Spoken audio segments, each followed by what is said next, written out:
Chapter 15. Hook or me this time? Odd things happen to all of us on our way through life without our noticing for a time that they have happened. Thus, to take an instance, we suddenly discover that we have been deaf in one ear for we don't know how long, but, say, half an hour. Now such an experience had come that night to Peter. When last we saw him, he was stealing across the island with one finger to his lips and his dagger at the ready.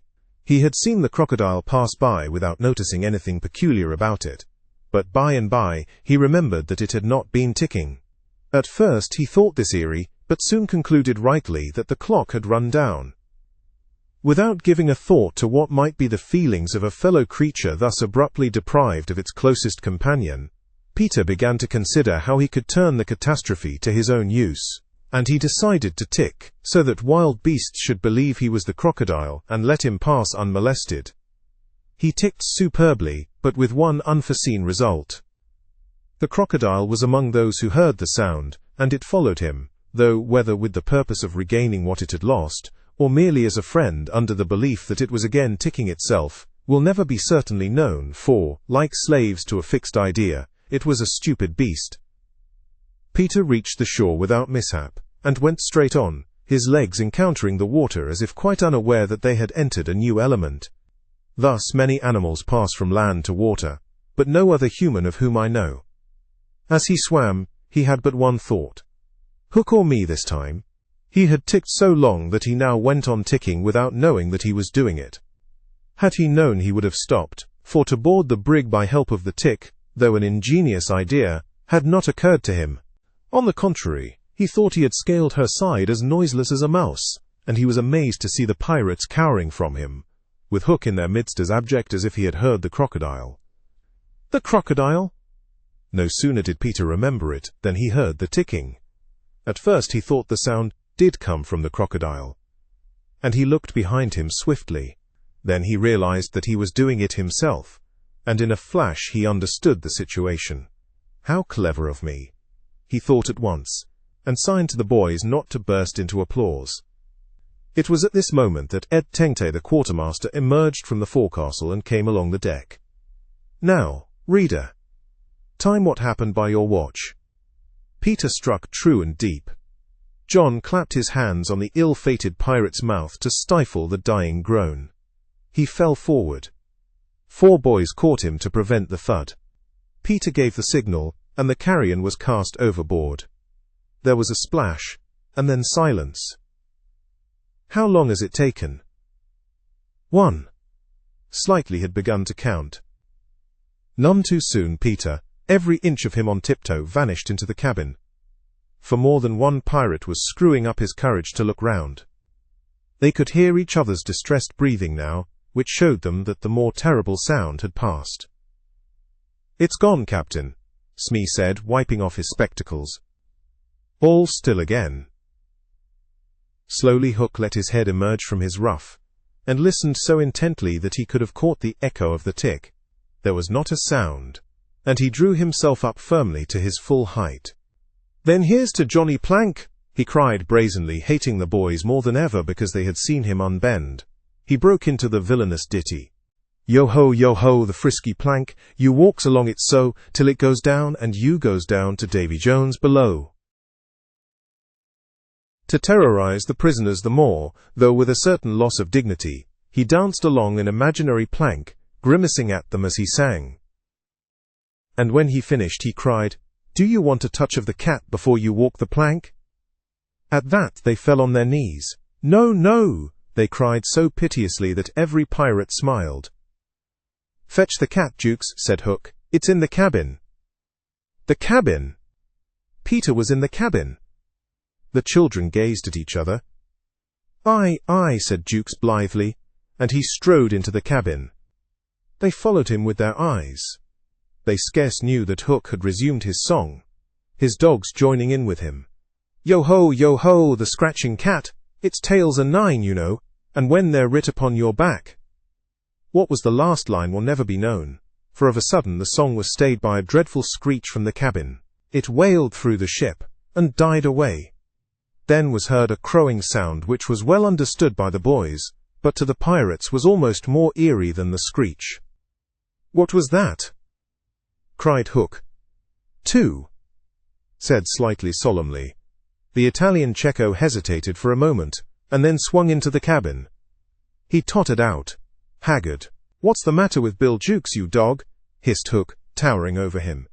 "The matter wi' him is he's dead, stabbed," replied Cecco in a hollow voice. "Bill Jukes dead?" cried the startled pirates. "The cabin's as black as a pit," Cecco said, almost gibbering. "But there is something terrible in there, the thing you heard crowing." The exultation of the boys, the lowering looks of the pirates, both were seen by Hook. "Cecco," he said in his most steely voice, "go back and fetch me out that doodle-doo." Cecco, bravest of the brave, cowered before his captain, crying, "No, no," but Hook was purring to his claw. "Did you say you would go, Cecco?" he said musingly. Cecco went, first flinging his arms despairingly. There was no more singing. All listened now, and again came a death screech, and again a crow. No one spoke except slightly.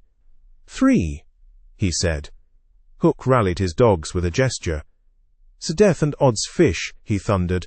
"Who is to bring me that doodle-doo?" "Wait till Cecco comes out," growled Starkey, and the others took up the cry. "I think I heard you volunteer, Starkey," said Hook, purring again. "No, by thunder!" Starkey cried. "My Hook thinks you did," said Hook, crossing to him. "I wonder if it would not be advisable, Starkey, to humour the Hook." "I'll swing before I go in there," replied Starkey doggedly, and again he had the support of the crew. "Is this mutiny?" asked Hook more pleasantly than ever. "Starkey's ringleader?" "Captain, mercy," Starkey whimpered, all of a tremble now. "Shake hands, Starkey," said Hook, proffering his claw. Starkey looked round for help, but all deserted him. As he backed up, Hook advanced, and now the red spark was in his eye. With a despairing scream, the pirate leapt upon Long Tom and precipitated himself into the sea. "4," said slightly. "And now," Hook said courteously, "did any other gentleman say mutiny?" Seizing a lantern and raising his claw with a menacing gesture, "I'll bring out that doodle-doo myself," he said, and sped into the cabin. 5. How Slightly longed to say it. He wetted his lips to be ready, but Hook came staggering out, without his lantern. "Something blew out the light," he said a little unsteadily. "Something," echoed Mullins. "What of Cecco?" demanded Noodler. "He's as dead as Jukes," said Hook shortly. His reluctance to return to the cabin impressed them all unfavorably, and the mutinous sounds again broke forth. All pirates are superstitious, and Cookson cried, "They do say the surest sign a ship's accursed is when there's one on board more than can be accounted for." "I've heard," muttered Mullins. "He always boards the pirate craft last. Had he a tail, Captain?" "They say," said another, looking viciously at Hook, "that when he comes, it's in the likeness of the wickedest man aboard." "Had he a hook, Captain?" asked Cookson insolently, and one after another took up the cry, "The ship's doomed." At this the children could not resist raising a cheer. Hook had well nigh forgotten his prisoners, but as he swung round on them now, his face lit up again. "Lads," he cried to his crew, "now here's a notion. Open the cabin door, and drive them in. Let them fight the doodle-doo for their lives. If they kill him, we're so much the better. If he kills them, we're none the worse." For the last time his dogs admired Hook, and devotedly they did his bidding. The boys, pretending to struggle, were pushed into the cabin, and the door was closed on them. "Now listen," cried Hook, and all listened. But not one dared to face the door. Yes, one, Wendy, who all this time had been bound to the mast. It was for neither a scream nor a crow that she was watching. It was for the reappearance of Peter. She had not long to wait. In the cabin he had found the thing for which he had gone in search, the key that would free the children of their manacles, and now they all stole forth, armed with such weapons as they could find. First signing them to hide, Peter cut Wendy's bonds, and then nothing could have been easier than for them all to fly off together. But one thing barred the way, an oath, Hook or me this time. So when he had freed Wendy, he whispered for her to conceal herself with the others, and himself took her place by the mast, her cloak around him, so that he should pass for her. Then he took a great breath and crowed. To the pirates it was a voice crying that all the boys lay slain in the cabin, and they were panic-stricken. Hook tried to hearten them, but like the dogs he had made them, they showed him their fangs, and he knew that if he took his eyes off them now, they would leap at him. "Lads," he said, ready to cajole or strike as need be, but never quailing for an instant, "I've thought it out. There's a Jonah aboard." "Aye," they snarled. "A man a Hook." "No, lads, no, it's the girl. Never was luck on a pirate ship, a woman on board. We'll right the ship when she's gone." Some of them remembered that this had been a saying of Flint's. "It's worth trying," they said doubtfully. "Fling the girl overboard," cried Hook. And they made a rush at the figure in the cloak. "There's none can save you now, missy," Mullins hissed jeeringly. "There's one," replied the figure. "Who's that?" "Peter Pan the Avenger," came the terrible answer, and as he spoke, Peter flung off his cloak. Then they all knew who 'twas that had been undoing them in the cabin, and twice Hook essayed to speak, and twice he failed. In that frightful moment, I think his fierce heart broke. At last he cried, "Cleave him to the brisket," but without conviction. "Down, boys, and at them!" Peter's voice rang out, and in another moment the clash of arms was resounding through the ship. Had the pirates kept together, it is certain that they would have won. But the onset came when they were still unstrung, and they ran hither and thither, striking wildly, each thinking himself the last survivor of the crew. Man to man they were the stronger, but they fought on the defensive only, which enabled the boys to hunt in pairs and choose their quarry. Some of the miscreants leapt into the sea. Others hid in dark recesses where they were found by Slightly, who did not fight, but ran about with a lantern which he flashed in their faces, so that they were half blinded, and fell as an easy prey to the reeking swords of the other boys. There was little sound to be heard but the clang of weapons, an occasional screech or splash, and slightly monotonously counting 5, 6, 7, 8, 9, 10, 11. I think all were gone when a group of savage boys surrounded Hook, who seemed to have a charmed life, as he kept them at bay in that circle of fire. They had done for his dogs, but this man alone seemed to be a match for them all. Again and again they closed upon him, and again he hewed a clear space. He had lifted up one boy with his hook, and was using him as a buckler, when another, who had just passed his sword through Mullins, sprang into the fray. "Put up your swords, boys," cried the newcomer. "This man is mine." Thus, suddenly, Hook found himself face to face with Peter. The others drew back and formed a ring around them. For long the two enemies looked at one another, Hook shuddering slightly, and Peter with the strange smile upon his face. "So, Pan," said Hook at last, "this is all your doing." "Aye, James Hook," came the stern answer, "it is all my doing." "Proud and insolent youth," said Hook, "prepare to meet thy doom." "Dark and sinister man," Peter answered, "have at thee." Without more words they fell to, and for a space there was no advantage to either blade. Peter was a superb swordsman, and parried with dazzling rapidity. Ever and anon he followed up a feint with a lunge that got past his foe's defense, but his shorter reach stood him in ill stead, and he could not drive the steel home. Hook, scarcely his inferior in brilliancy, but not quite so nimble in wrist play, forced him back by the weight of his onset, hoping suddenly to end all with a favorite thrust, taught him long ago by Barbecue at Rio. But to his astonishment, he found this thrust turned aside again and again. Then he sought to close and give the quietus with his iron hook, which all this time had been pawing the air, but Peter doubled under it and lunging fiercely, pierced him in the ribs. At the sight of his own blood, whose peculiar color you remember was offensive to him, the sword fell from Hook's hand, and he was at Peter's mercy. "Now!" cried all the boys, but with a magnificent gesture, Peter invited his opponent to pick up his sword. Hook did so instantly, but with a tragic feeling that Peter was showing good form. Hitherto he had thought it was some fiend fighting him, but darker suspicions assailed him now. "Pan, who and what art thou?" he cried huskily. "I'm youth, I'm joy," Peter answered at a venture. "I'm a little bird that has broken out of the egg." This, of course, was nonsense, but it was proof to the unhappy Hook that Peter did not know in the least who or what he was, which is the very pinnacle of good form. Tut again. he cried despairingly. He fought now like a human flail, and every sweep of that terrible sword would have severed in twain any man or boy who obstructed it. But Peter fluttered round him, as if the very wind it made blew him out of the danger zone. And again he darted in and pricked. Hook was fighting now without hope. That passionate breast no longer asked for life, but for one boon it craved: to see Peter show bad form before it was cold forever. Abandoning the fight, he rushed into the powder magazine and fired it. "In 2 minutes," he cried, "the ship will be blown to pieces. Now, he thought, true form will show." But Peter issued from the powder magazine with the shell in his hands, and calmly flung it overboard. What sort of form was Hook himself showing? Misguided man though he was, we may be glad, without sympathizing with him, that in the end he was true to the traditions of his race. The other boys were flying around him now, flouting, scornful, and he staggered about the deck, striking up at them impotently. His mind was no longer with them. It was slouching in the playing fields of long ago, or being sent up for good, or watching the wall game from a famous wall.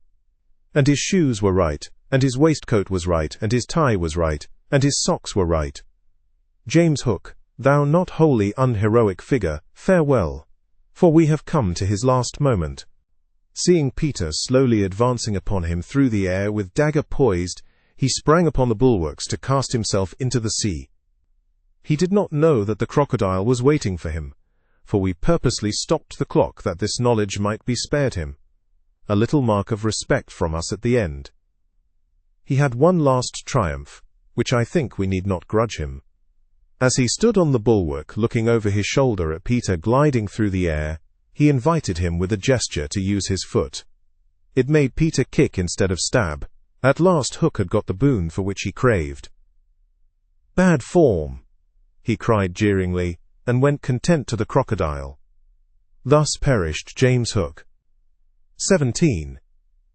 Slightly sang out, but he was not quite correct in his figures.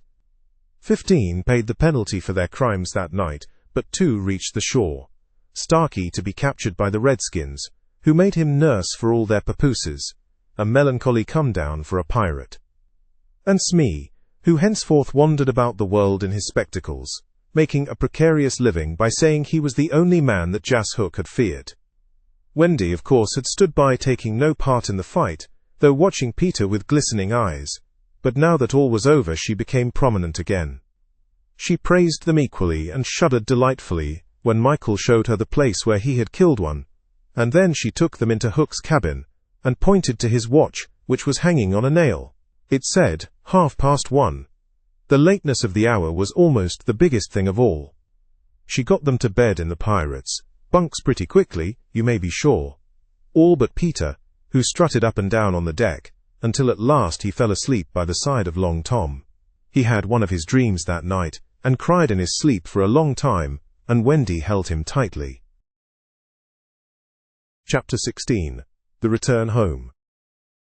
By 3 bells that morning they were all stirring their stumps, for there was a big sea running, and Tootles the boatswain was among them, with a rope's end in his hand and chewing tobacco. They all donned pirate clothes cut off at the knee, shaved smartly, and tumbled up, with the true nautical roll and hitching their trousers. It need not be said who was the captain. Nibs and John were first and second mate. There was a woman aboard. The rest were tars before the mast, and lived in the folk. SLE. Peter had already lashed himself to the wheel, but he piped all hands and delivered a short address to them, said he hoped they would do their duty like gallant hearties, but that he knew they were the scum of Rio and the Gold Coast, and if they snapped at him he would tear them. The bluff, strident words struck the note sailors understood, and they cheered him lustily. Then a few sharp orders were given, and they turned the ship round, and nosed her for the mainland. Captain Pan calculated, after consulting the ship's chart, that if this weather lasted, they should strike the Azores about the 21st of June, after which it would save time to fly. Some of them wanted it to be an honest ship, and others were in favor of keeping it a pirate. But the captain treated them as dogs, and they dared not express their wishes to him even in a round robin. Instant obedience was the only safe thing. Slightly got a dozen for looking perplexed when told to take soundings. The general feeling was that Peter was honest just now to lull Wendy's suspicions. but that there might be a change when the new suit was ready, which, against her will, she was making for him out of some of Hook's wickedest garments. It was afterwards whispered among them that on the first night he wore this suit, he sat long in the cabin with Hook's cigar holder in his mouth and one hand clenched, all but for the forefinger, which he bent and held threateningly aloft like a hook. Instead of watching the ship, however, we must now return to that desolate home from which 3 of our characters had taken heartless flight so long ago. It seems a shame to have neglected number 14 all this time, and yet we may be sure that Mrs. Darling does not blame us. If we had returned sooner to look with sorrowful sympathy at her, she would probably have cried, "Don't be silly, what do I matter? Do go back and keep an eye on the children. So long as mothers are like this, their children will take advantage of them, and they may lay to that. Even now we venture into that familiar nursery, only because its lawful occupants are on their way home. We are merely hurrying on in advance of them, to see that their beds are properly aired, and that Mr. and Mrs. Darling do not go out for the evening.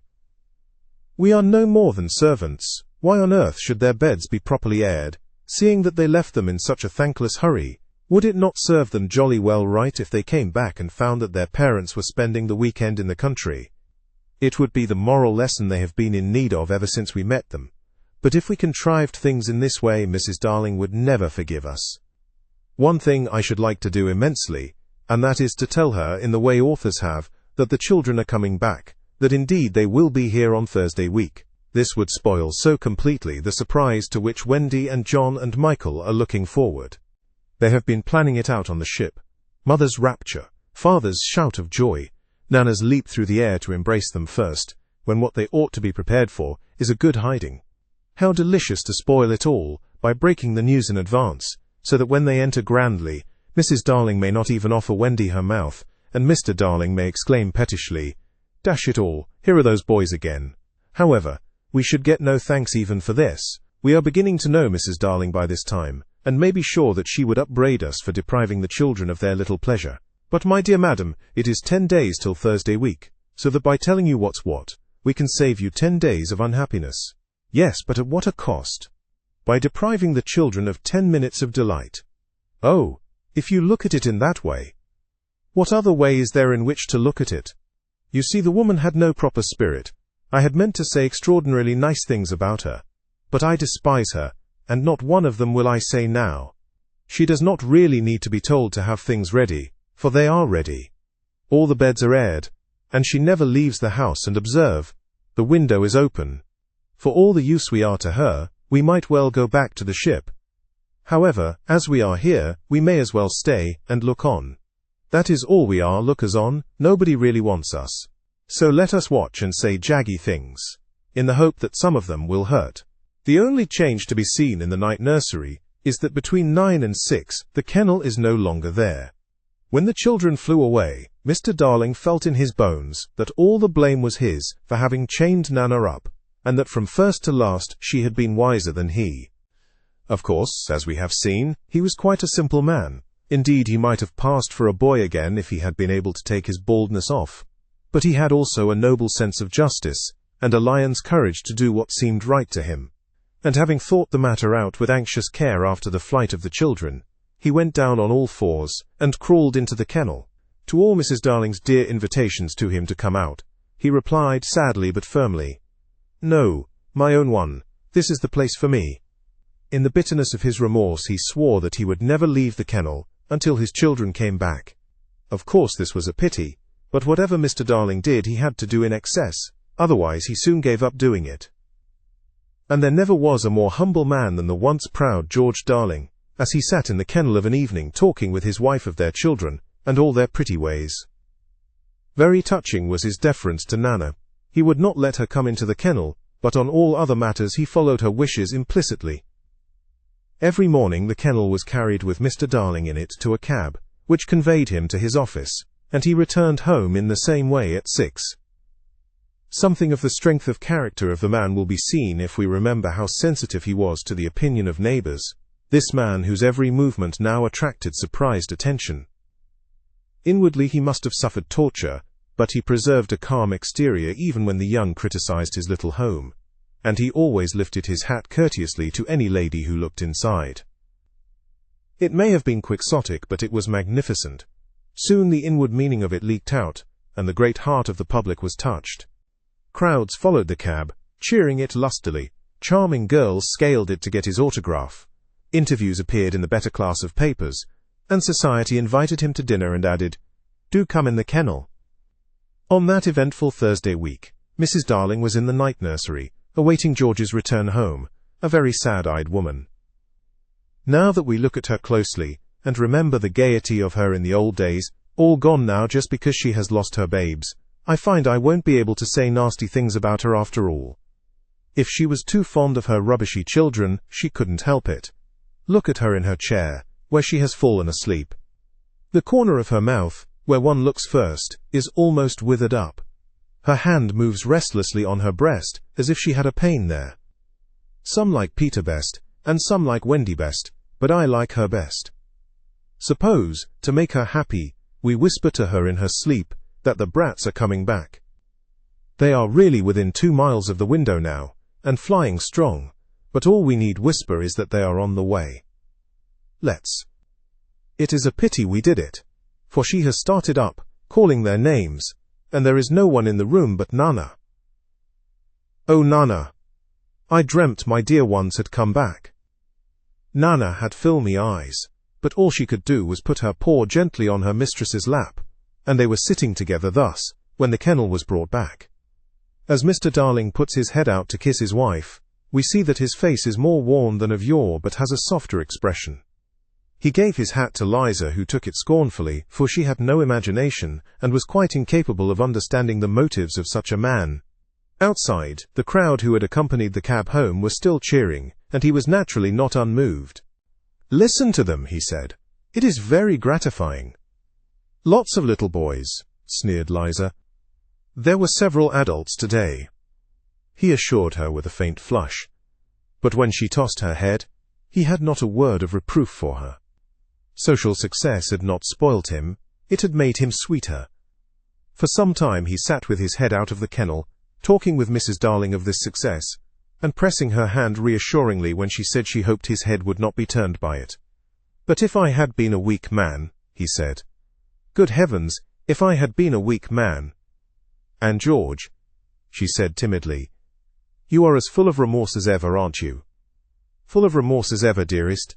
See my punishment, living in a kennel." "But it is punishment, isn't it, George? You are sure you are not enjoying it?" "My love, you may be sure," she begged his pardon, and then, feeling drowsy, he curled round in the kennel. "Won't you play me to sleep?" he asked, "on the nursery piano?" And as she was crossing to the day nursery, he added thoughtlessly, "And shut that window. I feel a draught." "Oh, George, never ask me to do that. The window must always be left open for them. Always, always." Now, it was his turn to beg her pardon, and she went into the day nursery and played, and soon he was asleep. And while he slept, Wendy and John and Michael flew into the room. "Oh no, we have written it so, because that was the charming arrangement planned by them before we left the ship. But something must have happened since then, for it is not they who have flown in. It is Peter and Tinker Bell. Peter's first words tell all." "Quick, Tink," he whispered. "Close the window, bar it, that's right.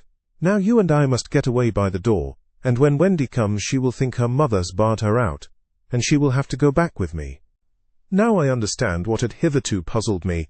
Why, when Peter had exterminated the pirates, he did not return to the island and leave Tink to escort the children to the mainland. This trick had been in his head all the time. Instead of feeling that he was behaving badly, he danced with glee. Then he peeped into the day nursery to see who was playing. He whispered to Tink, "It's Wendy's mother. She is a pretty lady, but not so pretty as my mother. Her mouth is full of thimbles, but not so full as my mother's was." Of course he knew nothing whatever about his mother, but he sometimes bragged about her. He did not know the tune, which was Home, Sweet Home, but he knew it was saying, "Come back, Wendy, Wendy, Wendy," and he cried exultantly, "You will never see Wendy again, lady, for the window is barred." He peeped in again to see why the music had stopped, and now he saw that Mrs. Darling had laid her head on the box, and that 2 tears were sitting on her eyes. "She wants me to unbar the window," thought Peter, "but I won't, not I." He peeped again, and the tears were still there, or another two had taken their place. "She's awfully fond of Wendy," he said to himself. He was angry with her now for not seeing why she could not have Wendy. The reason was so simple.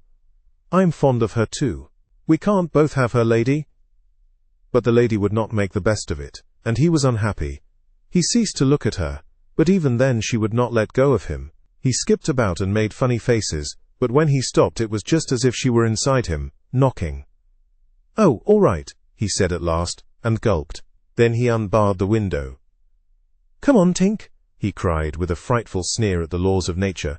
"We don't want any silly mothers." And he flew away. Thus Wendy and John and Michael found the window open for them after all, which of course was more than they deserved. They alighted on the floor, quite unashamed of themselves, and the youngest one had already forgotten his home. "John," he said, looking around him doubtfully, "I think I have been here before." "Of course you have, you silly. There is your old bed." "So it is," Michael said, but not with much conviction. "I say," cried John, "the kennel," and he dashed across to look into it. "Perhaps Nana is inside it," Wendy said. But John whistled. "Hello," he said. "There's a man inside it." "It's Father!" exclaimed Wendy. "Let me see Father." Michael begged eagerly, and he took a good look. "He is not so big as the pirate I killed," he said with such frank disappointment that I am glad Mr. Darling was asleep. It would have been sad if those had been the first words he heard his little Michael say.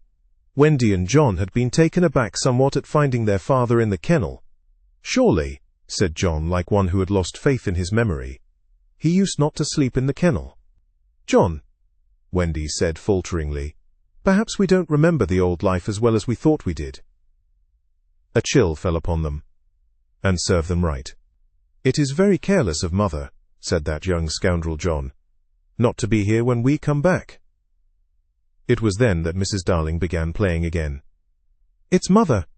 cried Wendy, peeping. "So it is," said John. "Then are you not really our mother, Wendy?" asked Michael, who was surely sleepy. "Oh dear!" exclaimed Wendy, with her first real twinge of remorse. "It was quite time we came back." "Let us creep in," John suggested, "and put our hands over her eyes." But Wendy, who saw that they must break the joyous news more gently, had a better plan.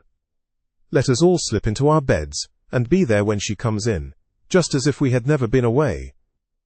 And so, when Mrs. Darling went back to the night nursery to see if her husband was asleep, all the beds were occupied. The children waited for her cry of joy, but it did not come. She saw them, but she did not believe they were there. You see, she saw them in their beds so often in her dreams that she thought this was just the dream hanging around her still. She sat down in the chair by the fire, where in the old days she had nursed them. They could not understand this, and a cold fear fell upon all the three of them. "Mother!" Wendy cried. "That's Wendy," she said, but still, she was sure it was the dream. "Mother!" "That's John," she said. "Mother!" cried Michael. He knew her now. "That's Michael," she said, and she stretched out her arms for the three little selfish children they would never envelop again. Yes, they did. They went round Wendy and John and Michael, who had slipped out of bed, and run to her. "George, George!" she cried when she could speak, and Mr. Darling woke to share her bliss, and Nana came rushing in. There could not have been a lovelier sight, but there was none to see it except a little boy who was staring in at the window. He had had ecstasies innumerable that other children can never know, but he was looking through the window at the one joy from which he must be forever barred. Chapter 17. When Wendy Grew Up. I hope you want to know what became of the other boys. They were waiting below to give Wendy time to explain about them, and when they had counted 500, they went up. They went up by the stair, because they thought this would make a better impression. They stood in a row in front of Mrs. Darling, with their hats off, and wishing they were not wearing their pirate clothes. They said nothing, but their eyes asked her to have them. They ought to have looked at Mr. Darling also, but they forgot about him. Of course, Mrs. Darling said at once that she would have them, but Mr. Darling was curiously depressed, and they saw that he considered 6 a rather large number. "I must say," he said to Wendy, "that you don't do things by halves," a grudging remark which the twins thought was pointed at them. The first twin was the proud one, and he asked, flushing, "Do you think we should be too much of a handful, sir? Because, if so, we can go away." "Father!" Wendy cried, shocked, but still the cloud was on him. He knew he was behaving unworthily, but he could not help it. "We could lie doubled up," said Nibs. "I always cut their hair myself," said Wendy. "George!" Mrs. Darling exclaimed, pained to see her dear one showing himself in such an unfavorable light. Then he burst into tears, and the truth came out. He was as glad to have them as she was, he said, but he thought they should have asked his consent as well as hers, instead of treating him as a cipher in his own house. "I don't think he is a cipher," Tootles cried instantly. "Do you think he is a cipher, Curly?" "No, I don't. Do you think he is a cipher, Slightly?" "Rather not." "Twin, what do you think?" It turned out that not one of them thought him a cipher, and he was absurdly gratified, and said he would find space for them all in the drawing room if they fitted in. "We'll fit in, sir," they assured him. "Then follow the leader," he cried gaily. "Mind you, I am not sure that we have a drawing room, but we pretend we have, and it's all the same. Hoopla!" He went off dancing through the house, and they all cried, "Hoopla!"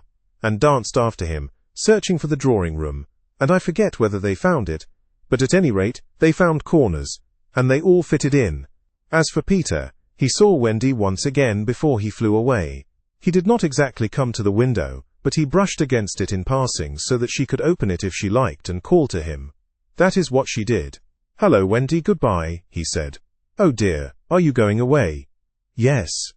"You don't feel, Peter," she said falteringly, "that you would like to say anything to my parents about a very sweet subject?" "No." "About me, Peter?" "No." Mrs. Darling came to the window, for at present she was keeping a sharp eye on Wendy. She told Peter that she had adopted all the other boys, and would like to adopt him also. "Would you send me to school?" he inquired craftily. "Yes." "And then to an office?" "I suppose so." "Soon I would be a man?" "Very soon." "I don't want to go to school and learn solemn things," he told her passionately. "I don't want to be a man. Oh, Wendy's mother, if I was to wake up and feel there was a beard." "Peter," said Wendy the comforter, "I should love you in a beard," and Mrs. Darling stretched out her arms to him, but he repulsed her. "Keep back, lady, no one is going to catch me and make me a man." "But where are you going to live?" "With Tink in the house we built for Wendy. The fairies are to put it high up among the treetops, where they sleep at nights." "How lovely!" cried Wendy so longingly that Mrs. Darling tightened her grip. "I thought all the fairies were dead," Mrs. Darling said. "There are always a lot of young ones," explained Wendy, who was now quite an authority, "because you see, when a new baby laughs for the first time, a new fairy is born, and as there are always new babies, there are always new fairies. They live in nests on the tops of trees, and the mauve ones are boys, and the white ones are girls, and the blue ones are just little sillies who are not sure what they are." "I shall have such fun," said Peter, with eye on Wendy. "It will be rather lonely in the evening," she said, sitting by the fire. "I shall have Tink." "Tink can't go 1/20th part of the way round," she reminded him a little tartly. "Sneaky telltale," Tink called out from somewhere round the corner. "It doesn't matter," Peter said. "Oh, Peter, you know it matters." "Well then, come with me to the little house." "May I, Mummy?" "Certainly not. I have got you home again, and I mean to keep you." "But he does so need a mother." "So do you, my love." "Oh, all right," Peter said, as if he had asked her from politeness merely. But Mrs. Darling saw his mouth twitch, and she made this handsome offer: to let Wendy go to him for a week every year to do his spring cleaning. Wendy would have preferred a more permanent arrangement, and it seemed to her that spring would be long in coming. But this promise sent Peter away quite gay again. He had no sense of time, and was so full of adventures that all I have told you about him is only a halfpenny worth of them. I suppose it was because Wendy knew this that her last words to him were these rather plaintive ones. "You won't forget me, Peter, will you, before spring cleaning time comes?" Of course Peter promised, and then he flew away. He took Mrs. Darling's kiss with him. The kiss that had been for no one else, Peter took quite easily. Funny, but she seemed satisfied. Of course all the boys went to school, and most of them got into class 3, but Slightly was put first into class 4, and then into class 5. Class 1 is the top class. Before they had attended school a week, they saw what goats they had been not to remain on the island. But it was too late now, and soon they settled down to being as ordinary as you or me or Jenkins Minor. It is sad to have to say that the power to fly gradually left them. At first Nana tied their feet to the bedposts so that they should not fly away in the night, and one of their diversions by day was to pretend to fall off buses. But by and by they ceased to tug at their bonds in bed, and found that they hurt themselves when they let go of the bus. In time they could not even fly after their hats. Want of practice, they called it. But what it really meant was that they no longer believed. Michael believed longer than the other boys, though they jeered at him. So he was with Wendy when Peter came for her at the end of the first year. She flew away with Peter in the frock she had woven from leaves and berries in the Neverland, and her one fear was that he might notice how short it had become. But he never noticed. He had so much to say about himself. She had looked forward to thrilling talks with him about old times, but new adventures had crowded the old ones from his mind. "Who is Captain Hook?" he asked with interest when she spoke of the arch-enemy.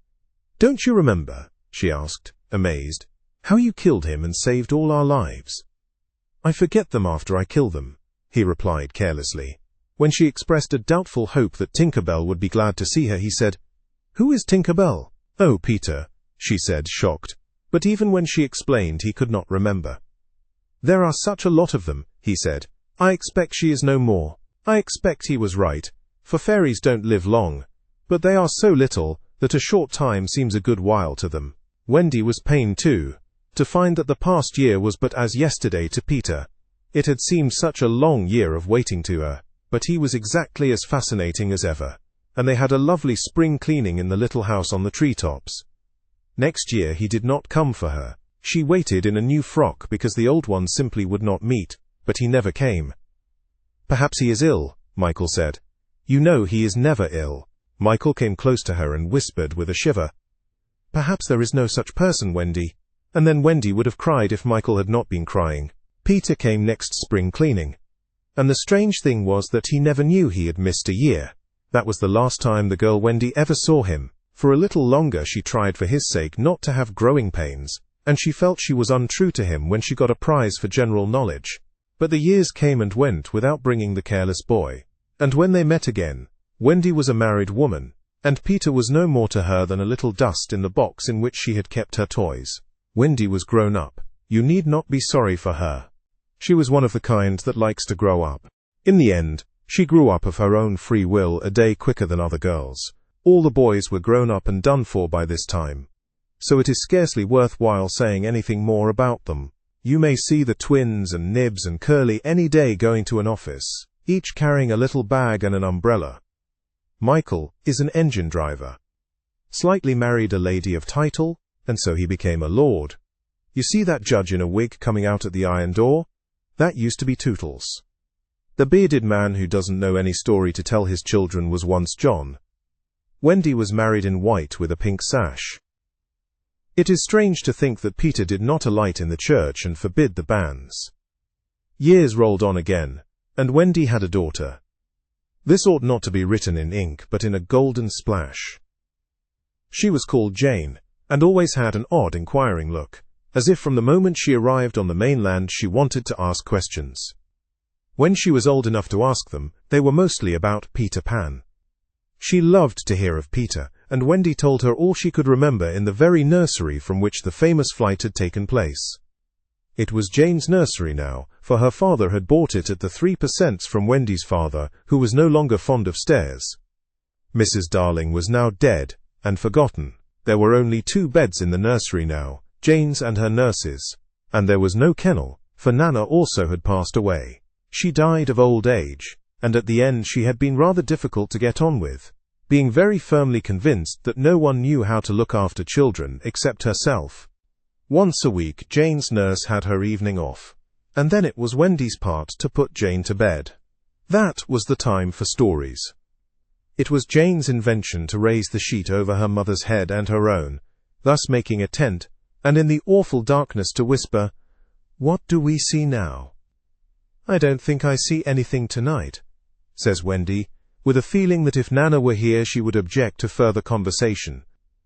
"Yes, you do," says Jane. "You see when you were a little girl." "That is a long time ago, sweetheart," says Wendy. "Ah, me, how time flies." "Does it fly?" asks the artful child, "the way you flew when you were a little girl?" "The way I flew? Do you know, Jane, I sometimes wonder whether I ever did really fly." "Yes, you did. The dear old days when I could fly." "Why can't you fly now, Mother?" "Because I am grown up, dearest. When people grow up, they forget the way." "Why do they forget the way?" "Because they are no longer gay and innocent and heartless. It is only the gay and innocent and heartless who can fly." "What is gay and innocent and heartless?" "I do wish I were gay and innocent and heartless." Or perhaps Wendy admits she does see something. "I do believe," she says, "that it is this nursery." "I do believe it is," says Jane. "Go on." They are now embarked on the great adventure of the night, when Peter flew in looking for his shadow. "The foolish fellow," says Wendy, "tried to stick it on with soap, and when he could not he cried, and that woke me, and I sewed it on for him." "You have missed a bit," interrupts Jane, who now knows the story better than her mother. "When you saw him sitting on the floor crying, what did you say?" "I sat up in bed and I said, 'Boy, why are you crying?'" "Yes, that was it," says Jane, with a big breath. "And then he flew us all away to the Neverland, and the fairies, and the pirates, and the redskins, and the mermaids, lagoon, and the home under the ground, and the little house." "Yes. Which did you like best of all?" "I think I liked the home under the ground best of all." "Yes, so do I. What was the last thing Peter ever said to you?" "The last thing he ever said to me was, 'Just always be waiting for me, and then some night you will hear me crowing.'" "Yes. But alas, he forgot all about me." Wendy said it with a smile. She was as grown up as that. "What did his crow sound like?" Jane asked one evening. "It was like this," Wendy said, trying to imitate Peter's crow. "No, it wasn't," Jane said gravely. "It was like this." And she did it ever so much better than her mother. Wendy was a little startled. "My darling, how can you know?" "I often hear it when I am sleeping," Jane said. "Ah, yes, many girls hear it when they are sleeping, but I was the only one who heard it awake." "Lucky you," said Jane. And then one night came the tragedy. It was the spring of the year, and the story had been told for the night, and Jane was now asleep in her bed. Wendy was sitting on the floor, very close to the fire, so as to see to darn, for there was no other light in the nursery, and while she sat darning she heard a crow. Then the window blew open as of old, and Peter dropped in on the floor. He was exactly the same as ever, and Wendy saw at once that he still had all his first teeth. He was a little boy, and she was grown up.